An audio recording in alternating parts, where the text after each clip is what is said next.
Hi guys, welcome to the channel of love and the journey of ascension.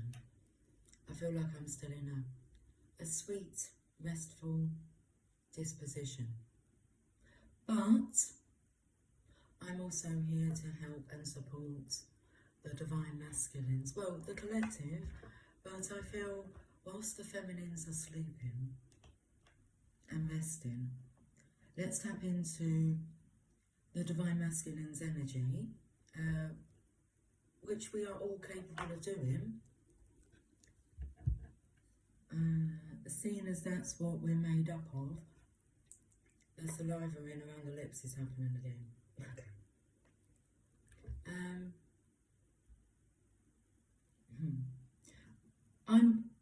I could ask you, like, what's going on, but you're only going to tell me what you're comfortable telling me. So it's better if I say, let me tell you what's going on. I said this to somebody yesterday regarding therapy. Whether or not your therapist says, okay, tell me what's going on. Or are you a therapist that says, sit down, let me tell you what's going on with you. That's my approach. It can be shocking. I had a reading with a gentleman a couple of weeks back, and he so wanted to believe, but then he was shocked, and it was like, oh no, how do you know that stuff? And, well, you could just be making that up, and oh, it was just a lot of confusion. It's, okay. Wisdomism is the word that was coming through yesterday. Settle down now. Let's have some coffee. Bit shaky. Bit shaky standing on your own. Having to hold the station.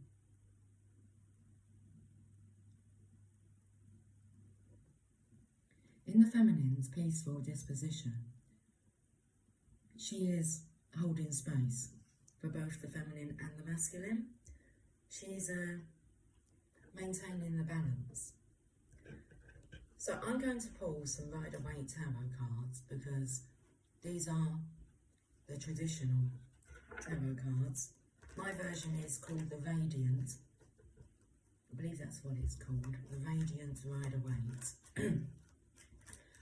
So let me just pull some cards. We'll settle into the energy and let me tell you what's going on with you.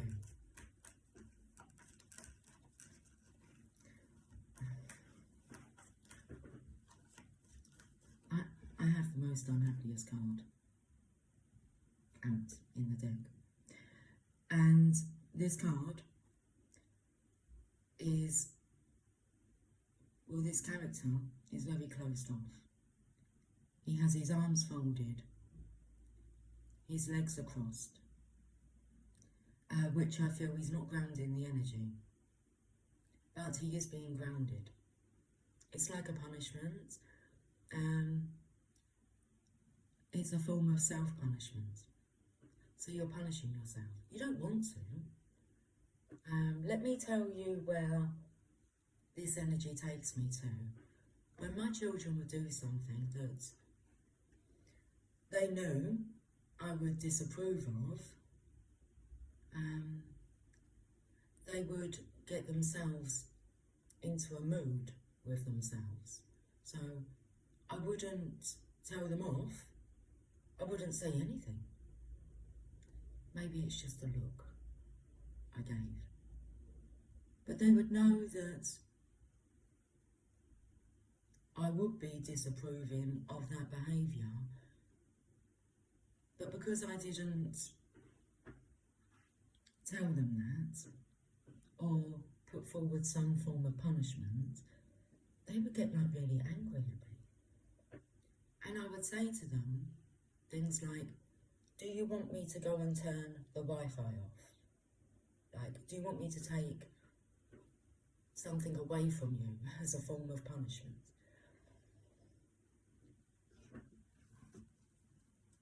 It's a lot easier now, the big girls now. that can be accountable for their own behaviour and whether or not should I be doing that.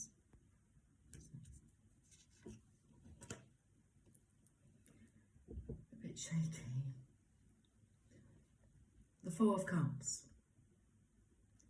Suppression leads to depression. Whatever you're holding within you wants to be expressed. If you don't express it, are you on antidepressants? Antidepressants are all well and good to balance things out, but you have to do the work whilst you're on them. I've been on antidepressants before, after I had my first daughter. I couldn't understand why someone who was such a high-spirited person could feel very depressed and angry. And I hid it from midwife, health visitor, until I took myself to the doctor and said, I don't know what's wrong with me. And he said I had postnatal depression.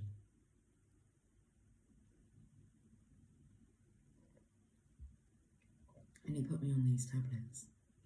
And then the next thing, health visitor, midwife, when I saw them, they said, you kept that quiet. We thought that you was okay. And it's like, I am okay. There's just a part of me that can't seem to regulate myself. And that annoyed me, that I couldn't regulate that myself. So I kept stopping my tablets. And this kept going on for about 2 years. And then I moved to a totally different location. And the doctor said to me, we're going to send you to see a counsellor. I need a tissue.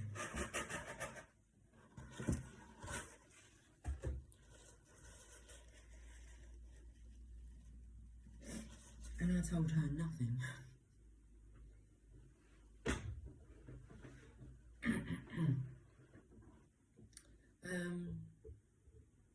I told her nothing of value, so I knew that there was a big piece that I wasn't telling her, and I did not feel comfortable to tell her that.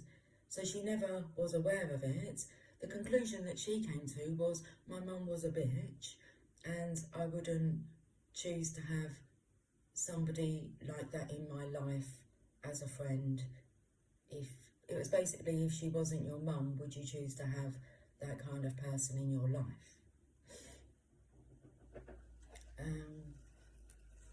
So that's what I came away from that with.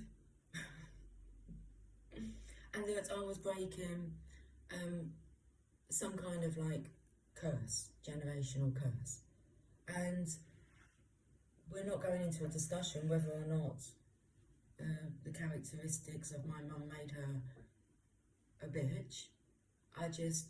It always stuck with me that that was quite an abrupt thing to say to me. It done whatever it needed to do. So I had these counselling sessions for about 6 weeks. I believe it was on a Thursday. The things that you remember.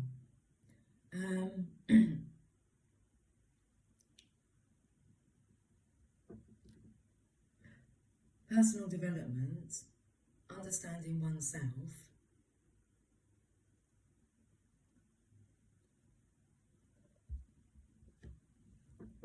do the work yourself to get yourself out of the rabbit hole.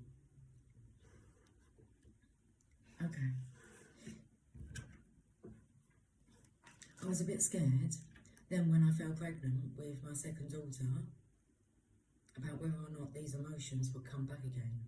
I don't believe it was postnatal depression.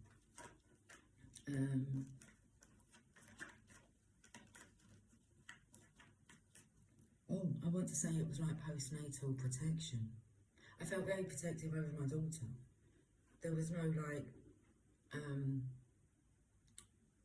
stress taken out on her, it was more reflected towards her dad, my husband. I just had this energy towards him after she was born. It didn't happen with Emily.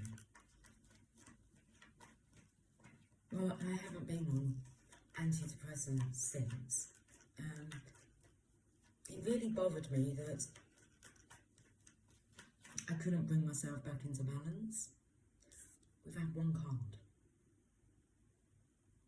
Maybe we just leave it with that one card. Maybe I've shared some of my words of wisdom here. My own personal experience. Taking that leap of faith into spirituality. Spirituality saved me. This channel saved me. If I wasn't able to have somewhere that I could just express whatever wants to come out, I think it would be a completely different story that would have been told, and not a great one. Taking that leap of faith into greatness. Should we get one oracle card? Let's get one oracle card. The energy oracle cards.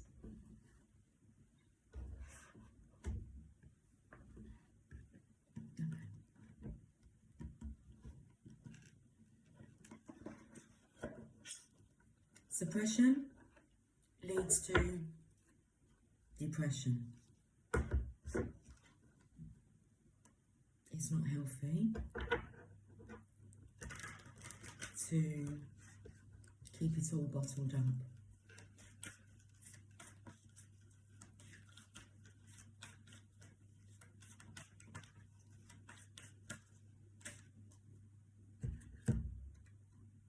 We have the 7th chakra, Archangel Uriel.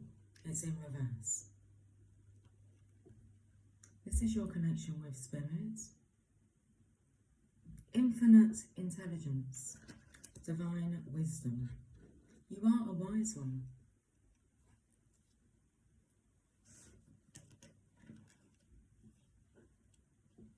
Okay, spirit connections, intuition and inspiration.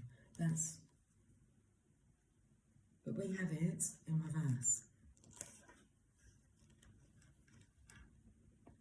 This card reversed indicates a block to your own intuition and to the potential help and power from the spirit world. Perhaps you fear opening up to this side of your life, or perhaps it's just something that seems foreign or unrealistic. Either way, it's time to awaken to the beauty and power of this realm. See your crown chakra spinning in a beautiful violet or white light, and call upon Uriel's passion and power to help bring this connection into being. Once you're open to the incredible peace and power that spirit can bring, your life will never be the same. Your affirmation, oh, I love it because it's page number 133. And 33 is a number associated with Christ consciousness, your connection with infinite wisdom. My 7th chakra is open to its perfect, healthy state. Love and inspiration from spirit and my own intuition flow fully to me now. And so it is. Let's leave you with a motivational message. I've seen them lying around somewhere. There they are. Coffee? Coffee. You're my love bug? You're my love bug.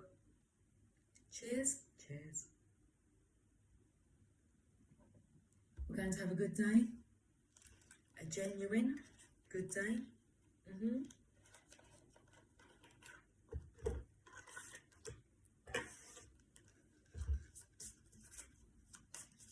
A motivational message for you. Playful. I go about life playfully and take things lightly. I can turn any hard day or heavy burden into a fun adventure. Why spend time upset when there is so much fun to be had? That's brilliant, isn't it?